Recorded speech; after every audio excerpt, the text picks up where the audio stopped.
يا رب العالمين.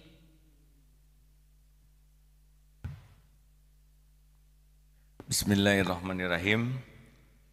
Assalamualaikum warahmatullahi wabarakatuh.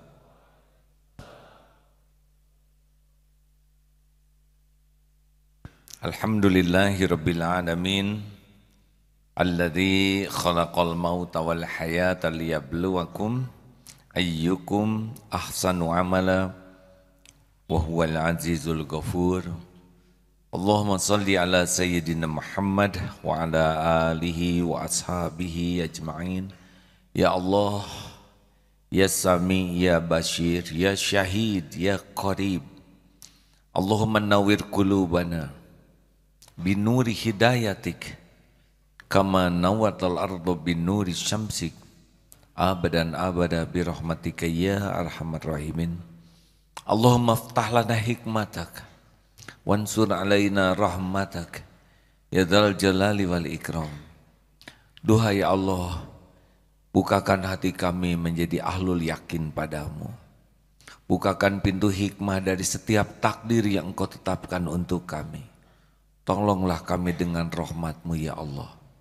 Taqabbal minna ya arhamar rahimin, innaka antas samiul alim, wa tub alaina innaka antat tawwabur rahim. Amin ya rabbal alamin. Al-Hikam nomor 116.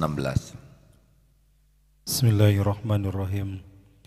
Man dhanna infikaka lutfihi an qadarihi fadzalika likusurin nadharihi. Siapa yang mengira terlepas hikmat karunia Allah daripada bala ujian yang ditakdirkan oleh Allah, maka yang demikian itu disebabkan karena dangkalnya pandangan imannya. Rasulullah sallallahu alaihi wasallam bersabda, la tattahimillaha fi syai'in qadahu 'alaika. Jangan menuduh tidak baik terhadap segala apa yang telah ditakdirkan Allah untukmu. Rasulullah bersabda, jika Allah mengasihi pada seorang hamba, maka diuji dengan bala. Maka jika dia sabar dipilihnya, dan jika telah rela, maka diistimewakan. Barang siapa yang mengira terlepasnya hikmah karunia Allah pada setiap bala dan ujian yang ditakdirkan Allah, maka yang demikian itu disebabkan karena dangkalnya iman seseorang. Begini hadirin, kita ini ciptaan Allah, milik Allah, setiap saat diurus oleh Allah. Tiada yang lebih menyayangi kita selain pencipta kita. Tiada yang lebih menginginkan kita bahagia selain Allah. Karena Allah itu maha baik. Allah ingin kita bahagia. Allah ingin kita mulia. Tiada yang lebih menginginkan kita selamat jadi ahli sorga selain Allah. Itulah sebabnya diturunkan Rasulnya untuk memberikan petunjuk dan peringatan bagi kita. Allah yang menciptakan, Allah yang memiliki diri kita, Allah yang mengurus kita setiap saat, dan Allah juga yang menyayangi kita. Diturunkanlah Nabi Rasulullah SAW, Nabiur Rahmah, Nabi yang penuh kasih sayang. Dibawakan risalah Islam dinur rahmah, agama penuh kasih sayang. Al-Quran sendiri mengawali surat-suratnya dengan Bismillahirrahmanirrahim, dengan menyebut nama Allah yang maha pengasih dan maha penyayang. Jadi semua perintah Allah itu adalah untuk kebahagiaan kita, untuk kemuliaan kita, untuk keselamatan. Semua perintah Allah itu untuk kebaikan kita.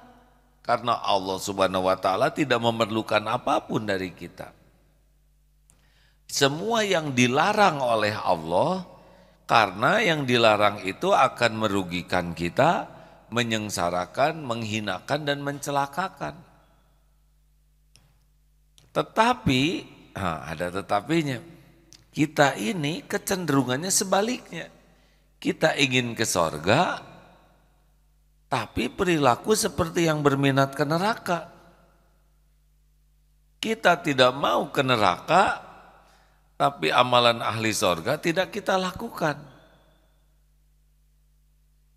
Allah juga tahu kelakuan kita seperti ini. Karena antara dosa dengan amal tidak sebanding. Itulah sebabnya satu pahala kebaikan 10 sampai 700 kali lipat. Tetapi satu dosa hanya satu saja. Ini pun masih minus. Karena kebaikan yang kita lakukan belum tentu ikhlas. Maka ditolonglah oleh Allah Subhanahu wa taala, diberikan kepahitan. Macam-macam. Mulai dari letih, sakit, difitnah, dihina, berbagai kepahitan dengan beragam bentuk, dan itu adalah tanda karunia Allah agar kita bersih dari dosa. Tertusuk duri sekalipun itu menurut Rasulullah akan menggugurkan dosa. Jadi kalau kita ditimpa kepahitan, kita tuh harus tahu bahwa ini tuh bagian dari kasih sayang Allah supaya kita bisa selamat. Nafsu kita tidak menyukai. Nafsu kita itu tidak menyukai apa yang Allah sukai. Jadi kita tuh maunya sesuka kita saja. Tetapi iman kita menyukai apa yang Allah sukai. Itulah sebabnya kepahitan tidak disukai oleh nafsu. Tapi bagi yang beriman tahu ini ada hikmah. Doa yang tadi, Allahumma ftah lana hikmataka. Allahumma ftah lana hikmataka wansur alaina rahmataka ya dzal jalali wal ikram. Minta dibuka pintu hikmah, sebab di balik kejadian apapun yang Allah tetapkan itu pasti ada kebaikan bagi kita. Hadirin, musuh yang mengantarkan kita dekat dengan Allah itu karunia dibanding kawan yang membuat kita jauh dari Allah. Keberlimpahan yang membuat kita terhijab dari Allah itu petaka dibanding kefakiran yang membuat akrab dengan Allah. Tapi kita tidak suka kepada kefakiran. Kita maunya mudah, lapang, dipuji. Itu tidak salah kalau kita punya ilmu dan amalan ahli syukur. Kalau orang tidak bisa diseret mendekat kepada Allah dengan jalan karunia, kalau Allah masih sayang dan ingin menyelamatkan dia, diseretnya oleh bala.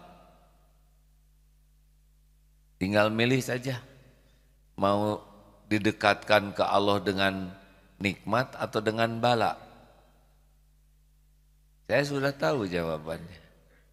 Dan nafsu mah tidak suka kepada bala. Sama saya juga. Mungkinkah orang bisa dicintai Allah lewat kesenangan, kemudahan? Mungkin, namanya gerbangnya syukur. Makanya tinggal milih saja, mau dekat dengan Allah dengan sabar atau syukur. Kalau dengan sabar berarti bala. Ini sahabat saya Agus. Agus istrinya keguguran, ya. Semalam, boleh pinjam mikrofonnya? Ya maaf ya Gus, bisa dibesarkan? Ya. Innalillahi wa inna ilaihi raji'un. Bagaimana Gus, Agus menyikapi baru hamil istri berapa? 2 bulan ya? 2 bulan. ini ini juga atas kehendak Allah. Kehendak Allah. Jadi ini yang mungkin ini yang terbaik buat Agus. Karena Allah itu menyayangi Agus. Menyayangi Agus ya. Agus kemarin gembira istri hamil, semalam keguguran. Perasaan Agus bagaimana sekarang? Ya. Satu sisi sedih, sisi lain-lain kan mengatasi sedihnya gimana Agus? mengatasi dia karena ada Allah. Ada Allah. Agus yakin ini perbuatan yang terbaik dari Allah? Yakin karena setiap aku berdoa kepada Allah, setiap saat aku meminta yang terbaik untuk kehidupan Agus. Agus selalu minta yang terbaik Ya. dan ternyata keguguran gitu. Ya.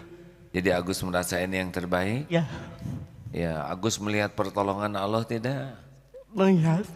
Ya, Agus kemarin telepon karena sedang ceramah tidak terangkat. Lalu kirim WA, istri saya keguguran. Ya, terus ditanya, di mana sekarang istrinya? Jam berapa? Malam ya, sempat telepon ya. Di mana? Di rumah. Di rumah. Kenapa keguguran kok di rumah ini?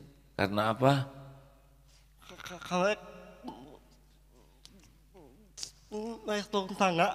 Iya, biaya rumah sakit dan sebagainya ya. Tapi sekarang sudah selesai nggak pengurusannya? Alhamdulillah. Alhamdulillah. Dibantu sama kapan juga. Ya, itu cuma jalan dari Allah ya. Teman-teman. Pas mendengar begitu langsung kontak. Dokter di mana? Karena kita ada rumah sakit. Rumah sakit khusus untuk yang melahirkan, jadi ngepas. Telepon dokternya sedang siaran di TV, langsung dihentikan, ambulan langsung dikirim. Ini Allah yang menggerakkan. Ya. Ambulan langsung datang ke rumah Agus, benar? Dokter sudah menunggu di sana dan diselesaikan di Kiret sampai jam 11 malam ya. 12. Sampai jam 12 malam. Selesai, sekarang udah bisa pulang ke rumah. Udah pulang. Itu kalau tidak dibantu secara syariat ini bisa bermasalah besar.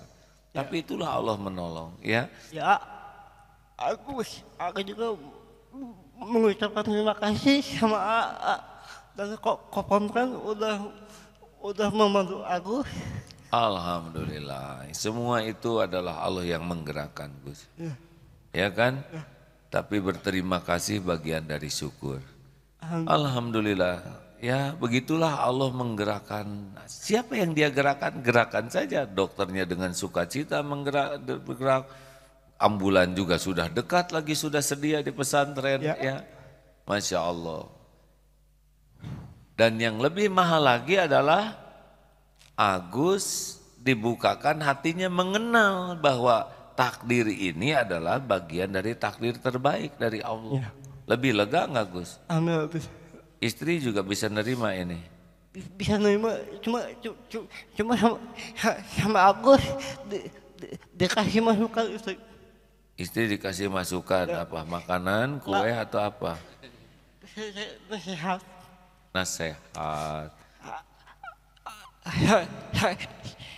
Saya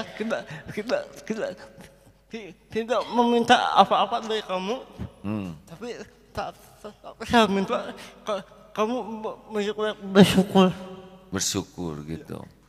Jadi sayang, aku tidak minta apa-apa darimu, tapi minta bersyukur gitu. Ya. Oh, pakai sayang juga ya. Oh, bisa. Jangan disebutin itu. Jadi ingat itu. Ini romantis, Gus. Begitulah hadirin, bayangkan mengharapkan anak meninggal tapi tetap tenang. Karena apa? Karena tahu hikmah. Betapa banyak kejadian kecil saja membuat orang menderita karena tidak tahu hikmah. Ini baca nih di sini tentang salah seorang sahabat Nabi yang dioperasi itu kepada Urwah bin Zubair. Ketika tabib memutuskan harus dipotong betisnya, beliau Urwah bin Az-Zubair, semoga Allah ridhoi kepadanya, tidak mau dibius, tidak mau diberi obat tidur, terus potong saja. Dan ketika digergaji betisnya tidak terdengar keluhan kecuali hasbi Allah. Cukuplah bagiku rahmat Allah. Bayangkan dioperasi tanpa dibius itu hadirin. Dulu memang teknologi masih sangat sederhana.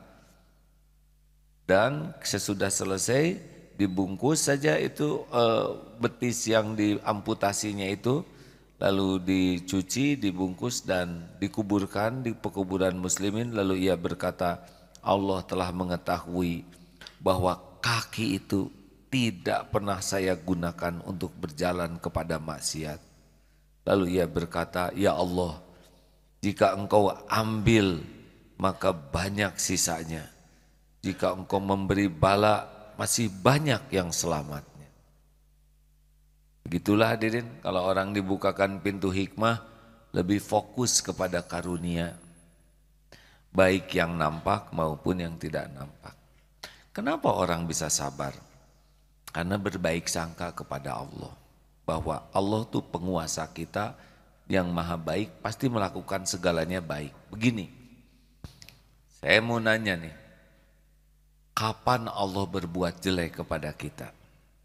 Pernahkah dalam hidup ini kita diperlakukan tidak baik oleh Allah pencipta kita sehari saja?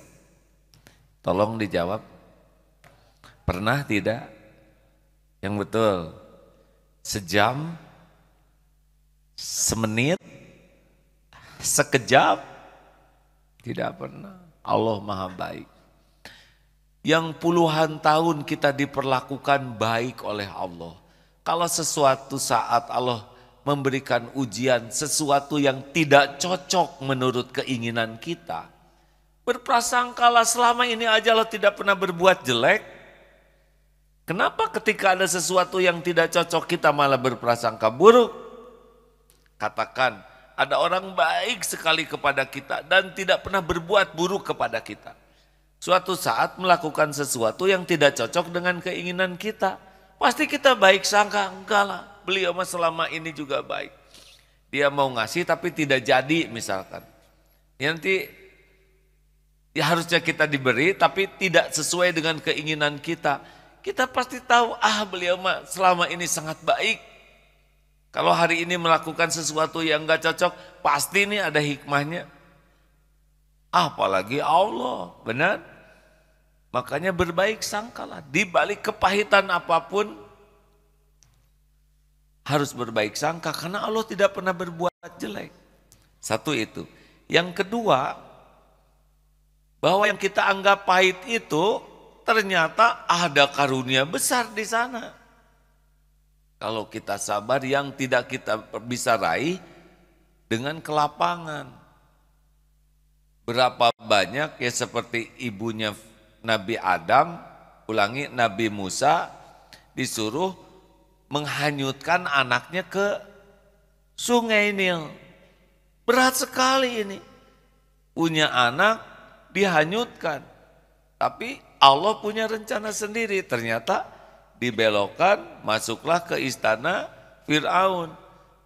Jadi selamat karena ini anak lelaki. Yang lain kan setiap anak laki-laki dibunuh. Satu selamat dari pembunuhan. Bagaimana ibu dan anaknya jauh? Ternyata dicarikan yang menyusui, tidak ada yang cocok nih. Bayi tidak mau disusui siapa-siapa. Ketemulah dengan ibunya Nabi Musa yang tidak diketahui oleh Fir'aun. Akhirnya disuruh kumpul tuh di rumah Fir'aun, ibu dan anak. Memang syariatnya dihanyutkan dulu. Maka jangan suka buruk sangka hadirin. Masih ingat yang digigit anjing? Dia minta jodoh terus digigit anjing. Tidak nyambung. Minta jodoh yang datang anjing betina. Tapi sesudah digigit dibawa ke dokter, bawa ke rumah sakit, ketemulah rahasianya. Dia nikah akhirnya dengan perawat. Karena memang gigitan anjing itu jalan supaya ketemu jodohnya. Nah kita suka berburuk sangka. Kenapa saya minta jodoh digigit anjing? Padahal ini adalah perjalanan menuju takdir terkabulnya harapan dia. Makanya jangan buruk sangka. Kita kan kayak kita aja jadi orang ada di perut ibu dulu, betul? Mau jadi sarjana juga pakai sekolah dulu, SD 6 tahun, SMP, SMA 6 tahun, kuliah 4 tahun, berapa tuh? Hanya untuk jadi sarjana, pada jadi sarjana juga gembiranya sebentar. Wisuda gembira, sesudah itu pusing cari kerjaan ya. Hidup memang